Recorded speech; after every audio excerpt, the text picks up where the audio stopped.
कथा विश्व के परिवार सदस्यों, आज हम आपके लिए लेके आए हैं सावन महीने के अवसर पर पौराणिक शिव पुराण।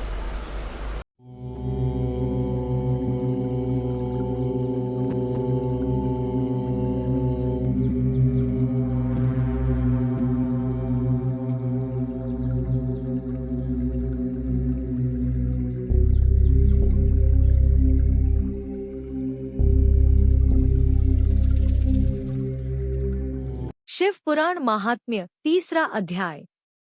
बिंदुक ब्राह्मण की कथा। श्री सूत जी बोले, शौनक सुनो, मैं तुम्हारे सामने एक अन्य गोपनीय कथा का वर्णन करूंगा, क्योंकि तुम शिव भक्तों में अग्रगण्य व वेदवेत्ताओं में श्रेष्ठ हो। समुद्र के निकटवर्ती प्रदेश में वाशकल नामक गांव है, जहां वैदिक धर्म से विमुख महापापी मनुष्य रहते हैं। वे सभी दुष्ट हैं एवं उनका मन दूषित विषय भोगों में ही लगा रहता है। वे देवताओं एवं भाग्य पर विश्वास नहीं करते। वे सभी कुटिल वृत्ति वाले हैं, किसानी करते हैं और विभिन्न प्रकार के अस्त्र शस्त्र रखते हैं। वे व्यभिचारी हैं। वे इस बात से पूर्णतः अनजान हैं कि ज्ञान, वैराग्य तथा सद्धर्म ही मनुष्य के लिए परम पुरुषार्थ हैं। वे सभी पशुबुद्धि हैं। अन्य समुदाय के लोग भी उन्हीं की तरह बुरे विचार रखने वाले, धर्म से विमुख हैं। वे नित्य कुकर्म में लगे रहते हैं एवं सदा विषय भोगों में डूबे रहते हैं।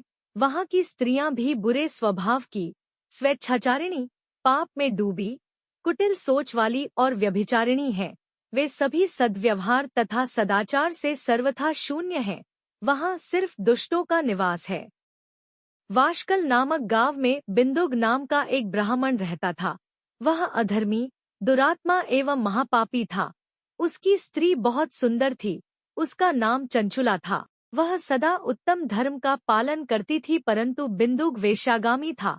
इस तरह कुकर्म करते हुए बहुत समय व्यतीत हो गया। उसकी स्त्री काम से पीड़ित होने पर भी स्वधर्मनाश के भय से क्लेश सहकर भी काफी समय तक धर्म भ्रष्ट नहीं हुई, परंतु आगे चलकर वह भी अपने दुराचारी पति के आचरण से प्रभावित होकर दुराचारिणी और अपने धर्म से विमुख हो गई। इस तरह दुराचार में डूबे हुए उन पति पत्नी का बहुत सा समय व्यर्थ बीत गया। वेश्यागामी, दूषित बुद्धि वाला वह दुष्ट ब्राह्मण बिंदुक समयानुसार मृत्यु को प्राप्त हो नरक में चला गया। बहुत दिनों तक नरक के दुखों को भोगकर वह मूढ़ बुद्धि पापी विंध्य पर्वत पर भयंकर पिशाच हुआ। इधर उस दुराचारी बिंदुक के मर जाने पर वह चंचुला नामक स्त्री बहुत समय तक पुत्रों के साथ अपने घर में रहती रही। पति की मृत्यु के बाद वह भी अपने धर्म से गिरकर पर पुरुषों का संग करने लगी थी। सतियां विपत्ति में भी अपने धर्म का पालन करना नहीं छोड़ती। यही तो तप है। तप कठिन तो होता है, लेकिन इसका फल मीठा होता है। ऋषि इस सत्य को नहीं जानता, इसीलिए वह विषयों के विषफल का स्वाद लेते हुए भोग करता है। एक दिन दैवयोग से किसी पुण्य पर्व के आने पर वह अपने भाई बंधुओं के साथ गोकर्ण क्षेत्र में गई।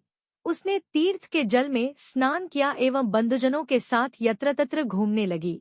घूमते घूमते वह एक देव मंदिर में गई। वहां उसने एक ब्राह्मण के मुख से भगवान शिव की परम पवित्र एवं मंगलकारी कथा सुनी। कथावाचक ब्राह्मण कह रहे थे कि जो स्त्रियां व्यभिचार करती हैं, वे मरने के बाद जब यमलोक जाती हैं, तब यमराज के दूत उन्हें तरह तरह से यंत्रणा देते हैं। वे उसके कामांगों को तप्त लौह दंडों से दागते हैं। तप्त लौह के पुरुष से उसका संसर्ग कराते हैं। ये सारे दंड इतनी वेदना देने वाले होते हैं कि जीव पुकार पुकार कर कहता है कि अब वह ऐसा नहीं करेगा, लेकिन यमदूत उसे छोड़ते नहीं। कर्मों का फल तो सभी को भोगना पड़ता है। देव, ऋषि, मनुष्य सभी इससे बंधे हुए हैं। ब्राह्मण के मुख से यह वैराग्य बढ़ाने वाली कथा सुनकर चंचुला भय से व्याकुल हो गई। कथा समाप्त होने पर सभी लोग वहां से चले गए। तब कथा बांचने वाले ब्राह्मण देवता से चंचुला ने कहा, हे ब्राह्मण, धर्म को न जानने के कारण मेरे द्वारा बहुत बड़ा दुराचार हुआ है। स्वामी, मेरे ऊपर कृपा कर मेरा उद्धार कीजिए। आपके प्रवचन को सुनकर मुझे इस संसार से वैराग्य हो गया है। मुझ मूढ़ चित्तवाली पापिनी को धिक्कार है। मैं निंदा के योग्य हूँ। मैं बुरे विषयों में फंसकर अपने धर्म से विमुख हो गई थी। कौन मुझ जैसी कुमार्ग में मन लगाने वाली पापिनी का साथ देगा? जब यमदूत मेरे गले में फंदा डालकर मुझे बांधकर ले जाएंगे और नरक में मेरे शरीर के टुकड़े करेंगे, तब मैं कैसे उन महायातनाओं को सहन कर पाऊंगी?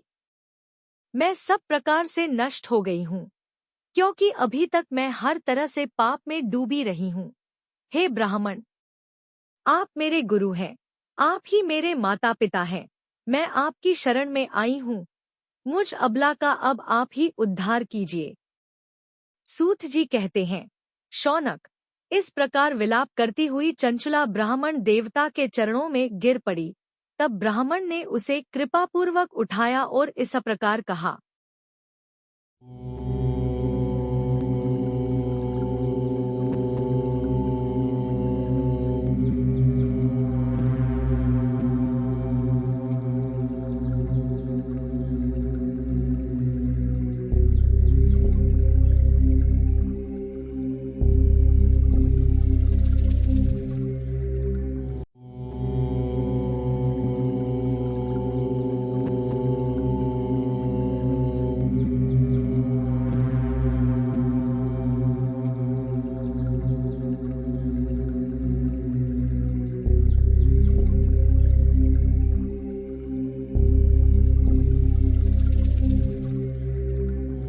शिव पुराण महात्म्य, चौथा अध्याय।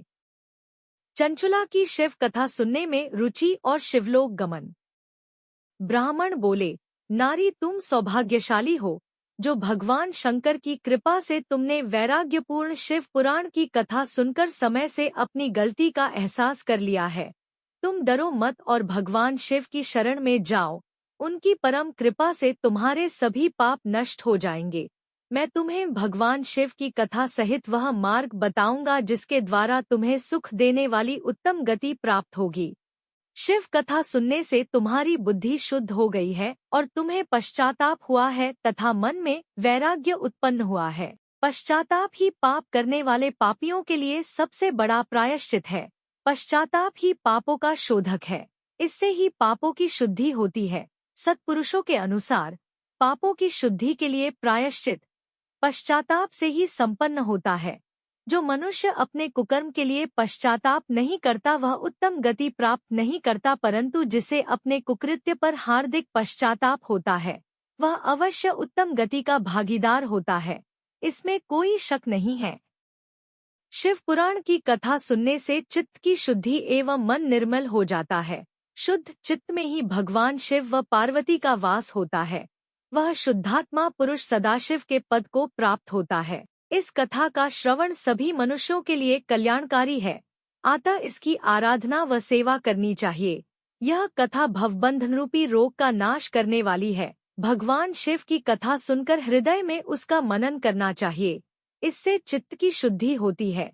चित्त शुद्धि होने से ज्ञान और वैराग्य के साथ महेश्वर की भक्ति निश्चय ही प्रकट होती है तथा उनके अनुग्रह से दिव्य मुक्ति प्राप्त होती है। जो मनुष्य माया के प्रति आसक्त है वह इस संसार बंधन से मुक्त नहीं हो पाता।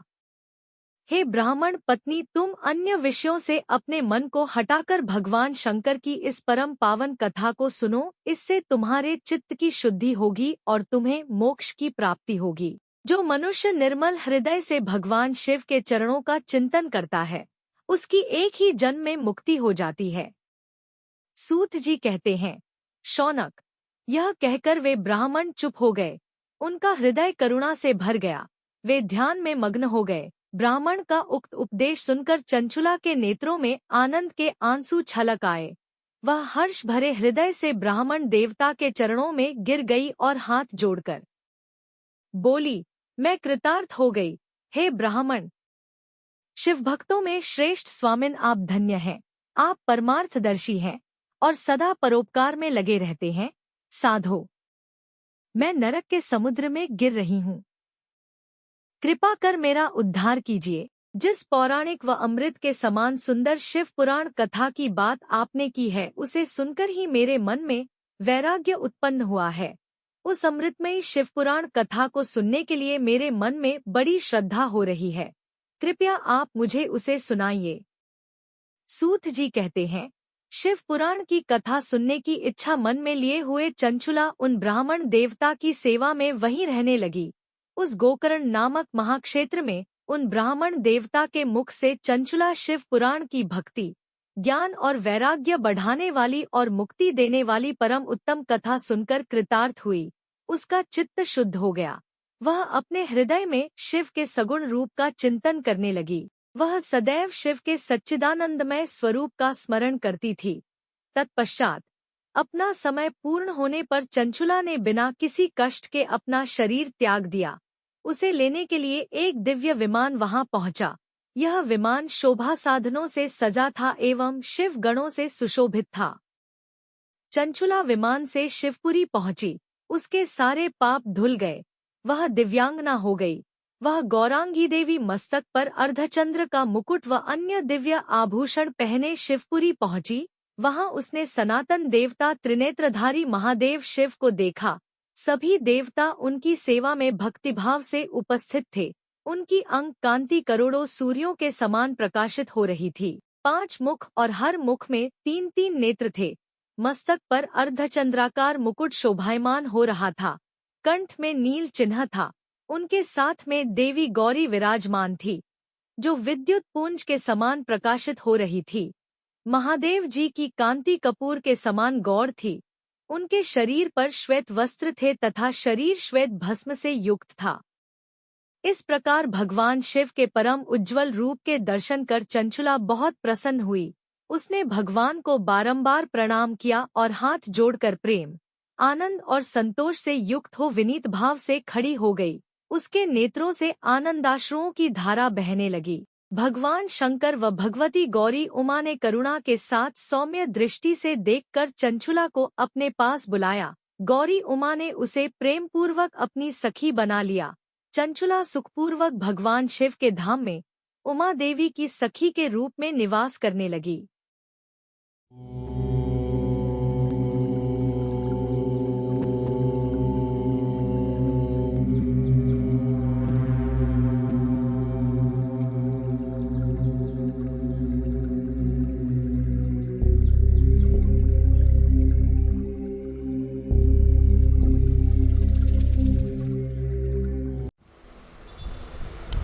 ओम नमः शिवाय, ओम नमः शिवाय, ओम नमः शिवाय। धन्यवाद।